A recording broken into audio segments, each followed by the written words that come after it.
स्वागत है आप सभी का। आप देख रहे हैं सुतल हर्बल व्लॉग्स और आज हम चर्चा करेंगे morus alba, morus indica, morus rubra, morus nigra.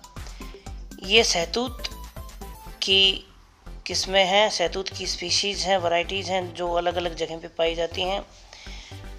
तो इसकी चर्चा के साथ साथ हम कुछ ऑर्गेनिक फार्मिंग पे और आज की जो परिस्थितियां हैं, आज जो समय है, जिस तरह से विपदा का समय है, तो किस तरह की हमारी स्ट्रेटजीज होनी चाहिए, किस तरह का हमारा ऐसी आपदाओं से लड़ने के लिए एक सिस्टम होना चाहिए, उसकी भी हम थोड़ी चर्चा करेंगे। और साथ में मैं आपको सहतूत भी दिखाता रहूँगा। जो इस समय की आपदा है, जो कठिनाई है, कोरोना से को लेकर के जो लॉकडाउन है, ऐसी स्थिति हमें अपने जीवन में अभी देखने को मिली है। लेकिन हमारे पूर्वजों ने कुछ चीज़ें निर्धारित की थी, कुछ चीज़ें इस तरह से बताई थी। सालों पहले उनके जो अनुभव थे, उनके आधार पर उन्होंने इस तरह की परिस्थितियों का वर्णन किया था। कुछ पौधों को शुभ अशुभ की श्रेणी में रखा था, लेकिन हमारे कल्चर को हमने भुलाया, हमारे पूर्वजों की जो ज्ञान था उसको हमने छोड़ दिया। कैक्टस के पौधे उगाने लगे हम। कैक्टस के पौधे, मैं ये नहीं कहता कि पौधे खराब होते हैं या पौधों में कोई गुण नहीं होता, सभी पौधों में कोई ना कोई गुण तो होता ही है। लेकिन क्या घरों में कैक्टस की जगह अगर हमने मिर्च लगा रखी होती, टमाटर लगा रखे होते, गोभी लगा रखी होती, या गमलों में हमने कोई अन्य सब्जियां, वेजिटेबल्स ऐसी लगा रखी होती, तो आज कठिन समय में वो हमें भरपूर पोषण भी देती। और लॉकडाउन का जो हम पालन कर रहे हैं, आप बाज़ार में जाते हैं तो भी डरे रहते हैं, तो इस तरह की परिस्थिति में वो चीज़ें आपके काम आती।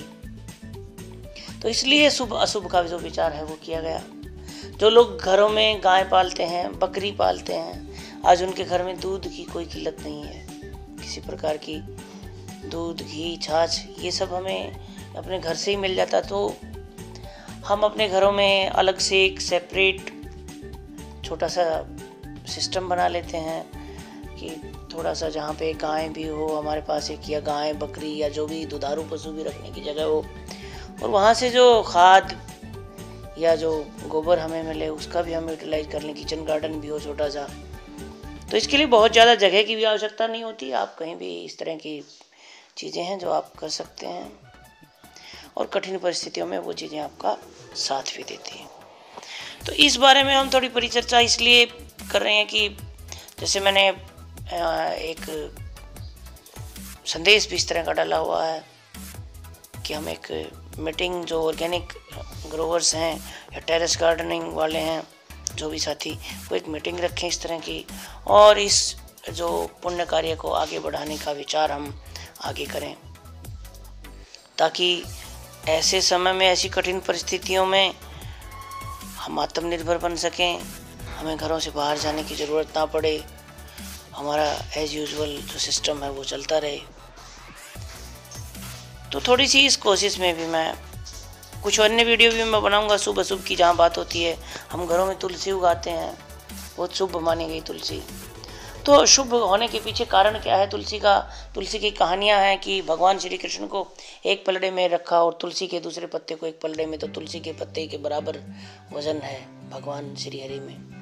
तो इसका कहने का तात्पर्य यही है, तुलसी सो मच एनर्जाइजिंग, इतनी सारी एनर्जी देती है। दूसरा, तुलसी के जो गुण है वो एंटी वायरल है।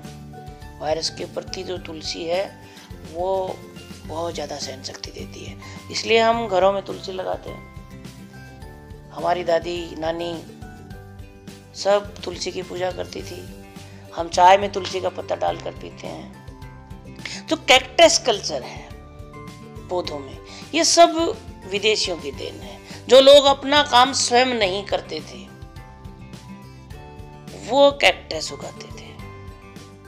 वो कोठियों वाले लोग जिनके पास समय नहीं है, जिनको सिर्फ सैनिक ब्यूटी चाहिए, देखने वाला ही सुंदरता चाहिए। सब्जी कोई ले आएगा, बनाएगा, कोई धोएगा कैसे, they don't have concern about this, उसके बारे में उनको कोई मतलब नहीं है। तो ऐसा जो कल्चर था, कैक्टस कल्चर जिसे आप कहेंगे, और हमारा जो कल्चर था, हमारे किचन गार्डन में भिंडी, टमाटर, और मैं आपको बताऊं इतनी सारी स्पीशीज़ मेरे स्वयं के पास भी हैं और काफ़ी अन्य साथी हैं जिनके पास भी हैं। रंग बिरंगी गोभियाँ, रंग बिरंगे टमाटर, रंग बिरंगे के ब्रिंजल्स और रंग बिरंगे इतने सुंदर लगते हैं।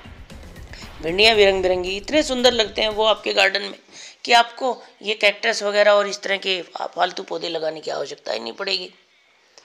आप स्वयं ऑर्गेनिक सब्जियां भी खाएंगे अपने किचन गार्डन की।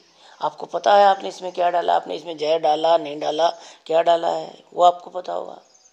कुछ फ्रूट्स जैसे नींबू, आप एक नींबू का पेड़ लगा सकते हैं घर में, गमले में भी नींबू हो सकता है।